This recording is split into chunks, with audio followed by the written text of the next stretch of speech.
Welcome back. Time to cover another big topic for an ethical hacker, and that is web app penetration testing. This is another topic that you can further specialize in if you decide that this is what you want to do, but what it essentially is discovering vulnerabilities and bugs inside of a website. Why is this so important? Why are we devoting an entire section only for this, and we didn't throw this inside an exploitation section, for example, as a part of it? Why aren't we discussing all applications that you can run on a machine and not just web applications?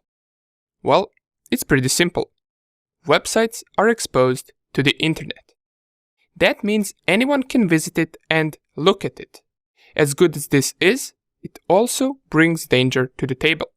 Because if anyone can visit it and look at it, then anyone can also try to attack it, right? For example, let's say we have a server hosting a web page on port 80 for HTTP and on port 443 for HTTPS. This website can be any type of website, from chat forum to some university page. It doesn't really matter. What matters is that it's accessible to the internet by anyone who knows its domain or its IP address. So just by knowing the name of the website or its IP address, anyone can look at that website, even us from our Kali Linux machine. The problem is that an attacker isn't interested in just watching the web page and using it as it's planned to be used. An attacker will try to execute different types of the attacks, from code injection to brute force attacks if there is a login page. The attacker can even try extracting data from the database and changing the code of the web page itself.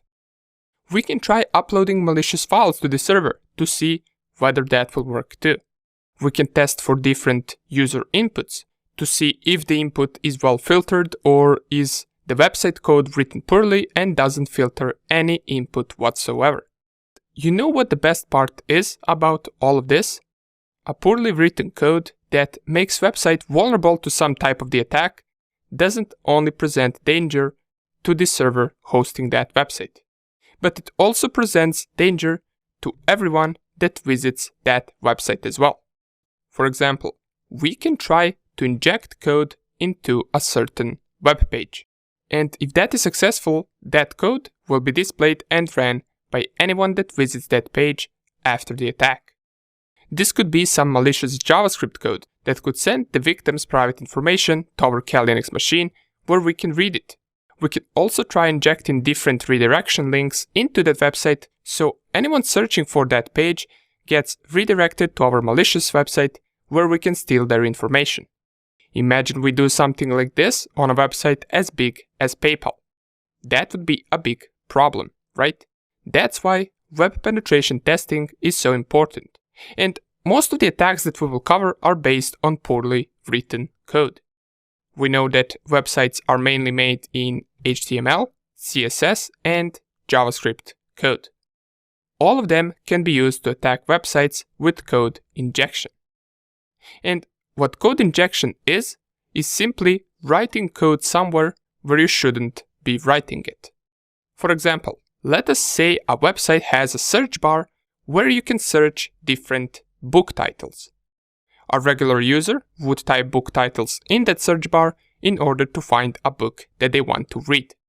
But an attacker would try writing code there. It might or might not work. If the user input, which in this case would be a book name, is poorly filtered and it allows anything to be written there, then the code injection will most likely work and we will be able to inject code into that web page. Cool, right? Now, the most dangerous one out of these three would be JavaScript code injection, or also known as cross-site scripting attack or XSS attack. Why?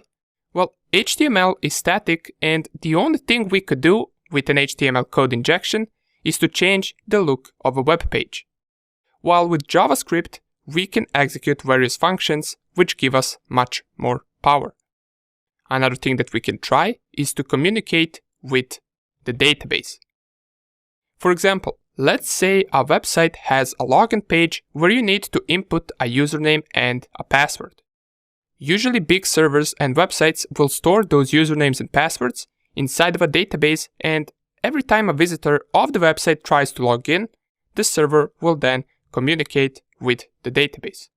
It will compare the visitor's input of username and password to see if they match with something from their database, and if they do, then the website will log in the user to their profile and the user will have access to all of their data. This type of communication between the website and the database can be done with something called SQL queries. And SQL is a language that allows us to interact with databases. It is heavily deployed in websites. Now, this right here is an example of a normal usage of a website. So the user sends username and password, website checks it. If it's inside its database, if it is correct, it logs in the user. If it is not correct, it will print out password incorrect or email incorrect or something like that.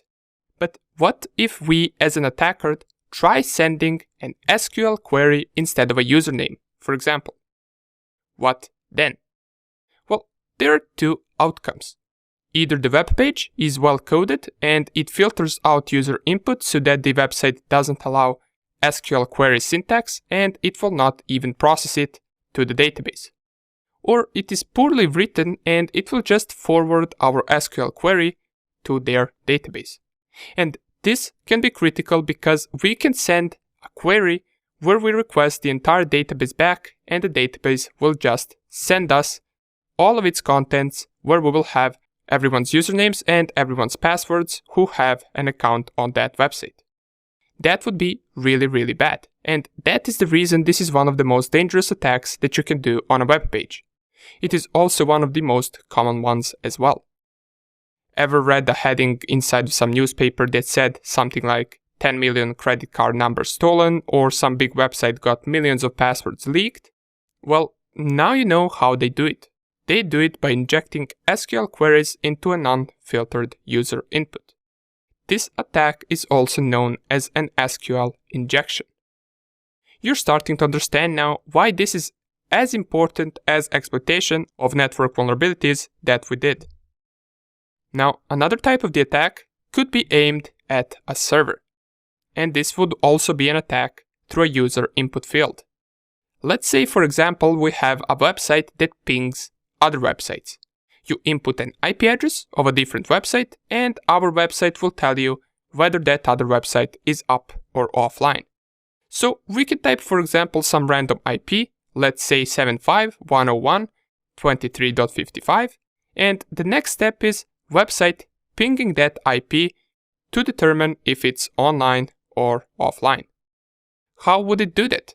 Well, it would most likely run the ping command on its system. So if the website is hosted on a machine, the machine would run ping 75.101.23.55, or if it is hosted on a server, the server could execute that command. I believe by now you can already see where the problem can occur. What happens if instead of an IP address, we send a different command, such as whoami or ls? Well, as we already know, it will all depend whether the user input is well filtered. If it isn't, it will execute any command that we send, and then we can gain access to that server by trying to establish a connection with netget command just because someone didn't write website code well. All of these things that we discussed are also known as bugs. Or you might have heard about the term bug bounty. It is a pretty big thing. Websites will pay you to find vulnerabilities that we just talked about, and they will pay you a lot for them. And as we already know by now, all of these vulnerabilities happen due to poorly written code. Or in other words, these vulnerabilities can occur anywhere where the website will process a visitor's input. Whether it's inside a search bar, a username field, or inside of a link, if that what you send to the website is getting processed, and it doesn't get filtered, then we could have a bug. I will give you another example right here, just so you can test and try to figure out which vulnerability this is out of the three that we mentioned in this video. Let's say we have a website where you can watch videos or movies. So it's got a search bar where you can input a movie name, and then it will display the movies that you searched for. And now let's say that instead of a movie name, you send malicious JavaScript code. What vulnerability is this? I will give you 5 seconds to figure it out. And it is cross-site scripting or XSS attack. Don't worry if you didn't remember it. Each of these attacks we will cover in details, and we will see a practical example of each one of them. And also, besides these attacks, we will cover what I believe most of you are also interested in, and that is brute force attacks. And these brute force attacks are pretty much simple to explain. It is not a vulnerability. It is just a poor password or a weak password that someone uses that we manage to break, or should I say, guess. How do we guess it? Well, we send a lot of different passwords and hope that eventually we send the correct one. That is the entire process behind a brute force attack. And if the target's account has a weak password, and if that password is in the list that we're using to brute force, then it's pretty much game over. We will be able to get it. Now this can also come with different difficulties, such as if the website blocks inputting passwords after 5 wrong attempts, but this can also be bypassed. Nonetheless, these are some of the most known website attacks, and in this section we will see how to perform each one of them. See you in the next video.